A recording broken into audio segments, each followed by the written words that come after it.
आप एक आम आदमी को बोलने नहीं दे रहे, आप उनको बता रहे हैं आपका किसी सिस्टम का कोई हक ही नहीं है। आपका काम है सिर्फ चुप करके आप टैक्स देते रहो। मेरे 40,000 के बिल में ना 20,000 एक्चुअल प्राइस थी, उस पर मैंने 20,000 टैक्स दिए।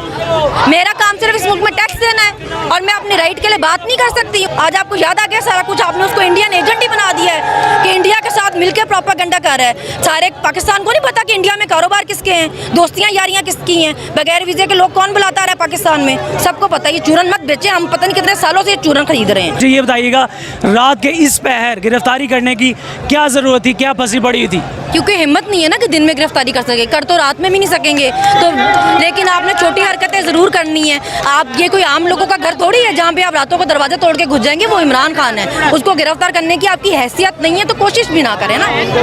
आधी रात हो या दिन का रोशनी हो, आप उसको गिरफ्तार नहीं कर सकते क्योंकि उसने कोई गुनाह नहीं किया।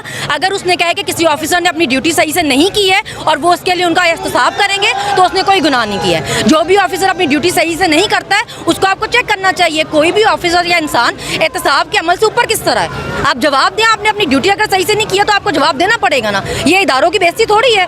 2-4 लोगों ने जिन्होंने खान साहब के पास अदालत की तरफ से इजाजतनामा होते हुए भी उनको नहीं मिलने दिया। क्यों नहीं मिलने दिया, किसके ऑर्डर थे? सामने आए और बताएं, क्या छुपा रहे हैं आवाम से? उसकी वीडियोस निकाल के भेज रहे हैं 2-2 मिनट के बाद। हमारा हक बनता है हम मिले, कोर्ट के ऑर्डर थे, कैसे नहीं मिलने दिया? वही आपसे कह रही हूँ, अभी मजिस्ट्रेट के लिए जैसे उन्होंने कहा कि एक फैसला है जिससे हमें एतराज है, इसके लिए हम उसके लिए अगेंस्ट एक्शन लेंगे। तो एक्शन लेने का मतलब ये थोड़ी था कि वो मजिस्ट्रेट के घर में घुस जाएंगे जैसे ये घुसे आधी रातों को। उसका मतलब यही था कि वो एक्शन लेंगे, कोर्ट जाएंगे, कोर्ट में एक प्रॉपर लीगल तरीके से करेंगे। वो हर काम पहले लीगल करते रहे हैं। उस पर आप जेंडर ले आए बीच में, औरत मर्द घुसा दिया आपने बीच में। मतलब मजिस्ट्रेट की बात हुई थी, औरत मर्द की बात नहीं हुई थी। उनको लगता है उनके खिलाफ आपने साजिश की, गलत फैसला दिया, वो इसके अगेंस्ट जाएंगे अदालत। आप लोग बिल्कुल सही हो, आपका फैसला सही था, आप भी अदालत में जाओ, साबित हो और निकला वहाँ से बाहर। मतलब ये क्या धमकी है कि आपने किसी का नाम ले लिया तो हम आप पे दहशतगर्दी का केस कर देंगे। अब आप किसी से इस मुल्क में सवाल नहीं पूछ सकते कि वो अपनी ड्यूटी क्यों नहीं सही तरीके से कर रहा है, उस पर आप गिरफ्तारी करने निकल जाएंगे।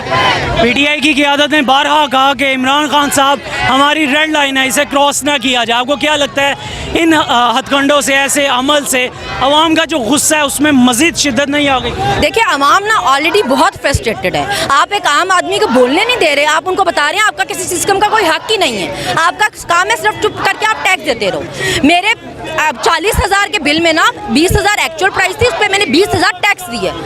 मेरा काम सिर्फ इस मुल्क में टैक्स देना है और मैं अपने राइट के लिए बात नहीं कर सकती हूँ।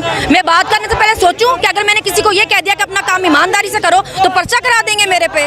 शर्म नहीं आ रही? आप लोग क्या मैसेज दे रहे हैं लोगों को कि अपने बच्चों को बेईमानी और करप्शन सिखाओ, चोरी करना, झूठ बोलना सिखाओ, अपने ओहदों का गलत इस्तेमाल करना सिखाओ। अगर कोई तुमसे सवाल करेगा तो उन्हीं ओहदों की आड़ में छुप जाओ कि हम तो इस कुर्सी पे बैठे हुए, हमसे कोई सवाल नहीं कर सकता। किस बुक में लिखा है ये? आपसे सवाल नहीं हो सकता। आप आवाम का मुंह बंद करने चले हैं। हम कोई करप्ट लीडर नहीं है जिन्होंने अपनी करप्शन छुपानी है, आपके इशारों पे नाचेंगे। आवाम है, टैक्स दे के सबको पाल रहे हैं। आपकी जुर्रत कैसी हो हमें ऑर्डर दो कि ये करो या वो करो? हमारा जो दिल करेगा करेंगे, जो हमें पसंद होगा उसको चूज करेंगे। आप कौन बताने वाले?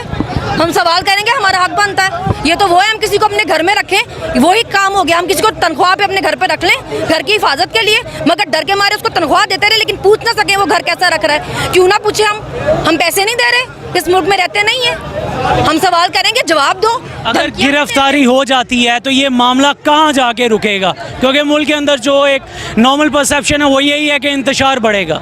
तो आप करवाना चाह रहे हैं? हम तो आपको बार बार कह रहे हैं, हमारा लीडर आपको बार बार कह रहा है कि हम पूरा मन है, हम तमीज़ के दायरे में, हम लीगली हर काम करेंगे। आप मजबूर कर रहे हैं, आप मजबूर कर रहे हैं, फिर आप हमें तो ब्लेम नहीं कर सकते।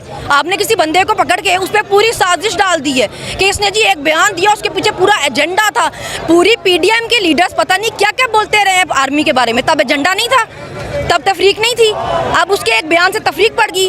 आप ये तरबियत कर रहे हैं अपने जवानों की, किसी एक के बयान से तफरीक पड़ जाती है उनमें। हम इसलिए आपके पूरा मुल्क आपके हाथ में पकड़ाया हुआ है कि एक बयान से आप में तफरीकें पड़ जाती हैं। हम एवं सुकून से सो रहे थे आपके हाथ में मुल्क दे के, आपके तफरीक पड़ जाती है एक बयान से। और पहले जिनके पास पैसे थे उनको आप नहीं रोक सके, उनको नहीं आप पकड़ सके, तब तफरीकें नहीं पड़ती थी आपके पास में, तब इज्जतदार नहीं थे आप। आज आपको याद आ गया सारा कुछ, आपने उसको इंडियन एजेंट ही बना दिया है कि इंडिया के साथ मिलकर प्रोपेगेंडा कर रहा है। सारे पाकिस्तान को नहीं पता कि इंडिया में कारोबार किसके हैं, दोस्तियां यारियां किसकी हैं, बगैर वीजे के लोग कौन बुलाता रहा है पाकिस्तान में, सबको पता है। ये चूरन मत बेचे, हम पता नहीं कितने सालों से ये चूरन खरीद रहे हैं। अब हम नहीं तैयार, हम नहीं खरीदते। अभी पिछले दिनों भी सुनने में आया कि भारतीय तैयारा आता है, कुछ लोग उतरते हैं, कुछ लोग चढ़ते हैं, वो क्या मामला था? हाँ बस कोई कानून नहीं है। पहले पैसे भर भर के जहाज़ों में जाना शुरू हुए थे, अब इंडियन भी उतरना शुरू हो गए हैं। अब जब तक आप चोरों को बिठा के रखेंगे हुकूमत में, ये सब कुछ होगा ना। आप क्या एक्सपेक्ट कर रहे थे और यही होगा। मैडम मुझे ये बताइएगा, खान साहब की क्या तरबियत हुई है कि यकेबा देख रहे हुकूमत अपने हथकंडे कर करके थक गई है, उनका हौसला नहीं टूट रहा। यही तरबियत है कि उनकी तरबियत ऐसी अच्छी थी कि आज वो खड़े हैं ईमान के साथ। उनका ईमान है जिसकी वजह से वो खड़े हैं, और अल्लाह की मदद है इसमें। क्योंकि पागल को भी पता चल रहा है कि कभी हो सकता है इतनी दुनिया निकल आए जब तक अल्लाह की मदद ना हो साथ। और बस अल्लाह की मदद, और अल्लाह ही ठीक करेगा चीज़ें। इंसानों के काम करनी है। इमरान भी नहीं, अल्लाह ने इमरान के दिल में और दिमाग में डाला है जो भी डाला है, और अब ये अल्लाह करवा रहा है उससे। अल्लाह ने चूज़ किया है इमरान को कि इस मुल्क को ठीक करो। और अगर ना होता अल्लाह की मर्ज़ी तो ये चीज़ ना होती ना। लोग निकलते हैं, कभी किसी के लिए निकले आज तक? आप बताएं, 75 साल हो गए हैं, लोग नहीं निकले ना, पहली दफ़ा निकले हैं। कोई वजह होगी ना, सोचने की बात है। आप सब अक्लमंद हैं, आप सोचें क्या वजह है। वजह कोई होगी ना, तो बस ये अल्लाह की मदद है। और अगर हम इससे अभी ये नहीं समझ रहे तो अल्लाह का बहुत बड़ा अज़ाब आएगा हम सब के ऊपर। और उस दिन से डरें कि जिस दिन अल्लाह का अज़ाब आ गया और अल्लाह की मर्ज़ी के ख़िलाफ़ जब चीज़ें हो रही हैं। इससे ज़्यादा मैं और उस दिन से डरें जब अल्लाह का अज़ाब आ गया। अवाम इस वक्त शदीद नारेबाजी कर रही है, गुस्से के एक टेम्परामेंट जो है वो हाई लग रहा है हर एक का ही। उनका कहना है कि खान साहब हमारी डेडलाइन थी, उसे अगर अबूर किया गया तो फिर इंतशार ही फैलेगा मुल्क में।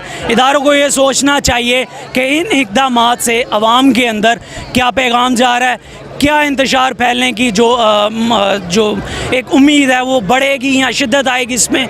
आप देख रहे थे नया पाकिस्तान और मैं उस्मान मलिक।